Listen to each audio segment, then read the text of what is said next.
She warned US not to fall into Thucydides' trap. What's that mean? This is a lightly edited transcript of a May 18th segment of the Victor Davis Hanson, in his own words podcast. Recently, at the US-China summit in Beijing, Premier Xi mentioned that he hoped that both parties, the United States and China, could avoid the Thucydides trap. What did that mean? It refers to a book and an article by the well-known political scientist Graham Allison. In it, he presented a paradigm of international relations. Briefly, it was this: if you have an established power like ancient Sparta, and it gets worried that there is an ascending power, a rising new neighborhood bully or something, the older power, the established power, will attack it and there will be a war. He gave some examples from history. He called it the Thucydides trap because the historian Thucydides, who was born about 460 BC and died somewhere around 400 or 395 BC, wrote a history of the Peloponnesian War. At two key places in his first book or chapter, he said that there were various reasons to go to war, but probably the most likely, in his opinion, and he said this in two different places, was that Sparta was afraid of the dominance that was growing throughout the Greek world, and so it staged a preventive war by invading Attica, the country around Athens, in 431. He used this term that he created called a Thucydides trap, and then he applied it to some incidents in history. Most importantly, she was referencing book because in the book it said that the United States might do something rash or might prevent. With all due respect to Graham Allison, who is a very distinguished scholar, this is false. First of all, if you read Thucydides, Athens did not become ascendant in 431.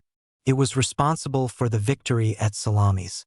Athens and Sparta had partnered with each other. They fell out. They had another war called the First Peloponnesian War from 460 to 446, 30 years before the Peloponnesian War. Second, Thucydides has a tendency to give all sorts of different interpretations that are sometimes mutually incompatible. They are antithetical to each other. Why is that? Because he broke off his history in 411. Whether because he died or did not finish it, we do not know. It was never revised or rewritten to discover discrepancies or to get a uniform narrative. What I am getting at is that he said elsewhere in the book that there were fundamental existential differences. Sparta was an oligarchy. Athens was a democracy.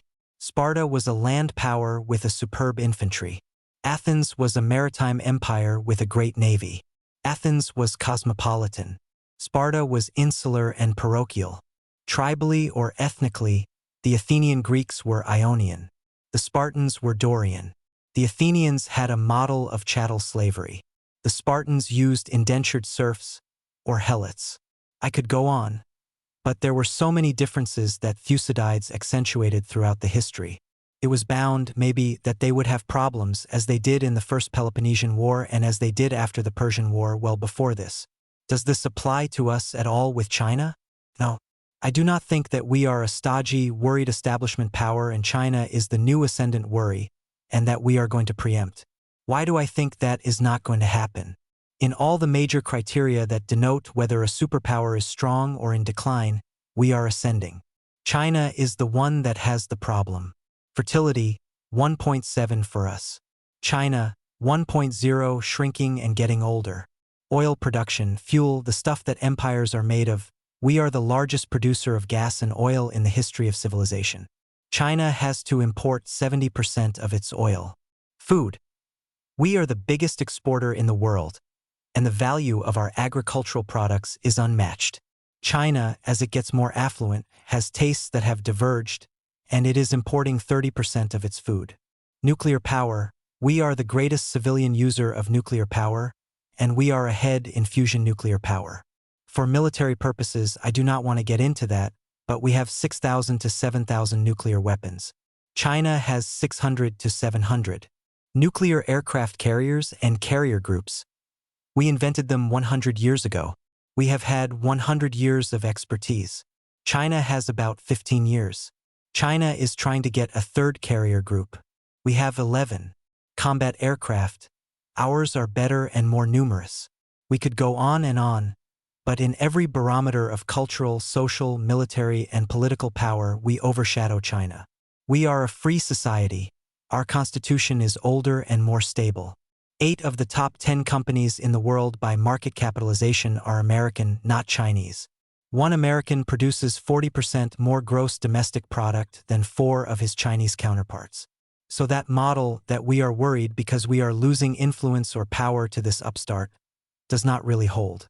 More importantly, when the upstart and the establishment power have a confrontation, it is not the establishment power that always preempts. It is usually the upstart. Germany was flattened after World War I. It recovered, wanted to challenge the British Empire, did so, and lost World War II. Imperial Japan attacked the United States in 1941, a much more industrial and powerful country, and it lost. In the Cold War, the Soviet Union was wrecked during World War II and wanted to challenge us, the global hegemon. We won the Cold War. More importantly, when you have these antitheses between a rising power, supposedly, and an establishment power, it does not always lead to war. Not just that the rising power loses, but look what happened when the United States, somewhere around 1870 to 1920, challenged the primacy of the British Empire and the British Navy. There was no war when we took the place of Britain as the world's policeman. After World War II, Germany had been defeated. France and Britain were the powerhouses of Europe. What happened?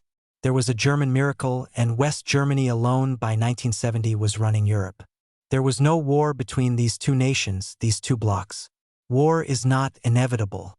And if it is inevitable, it is not the establishment power that starts it. Usually it is the upstart, and the upstart usually loses. So, what does this mean for the Chinese-American relationship?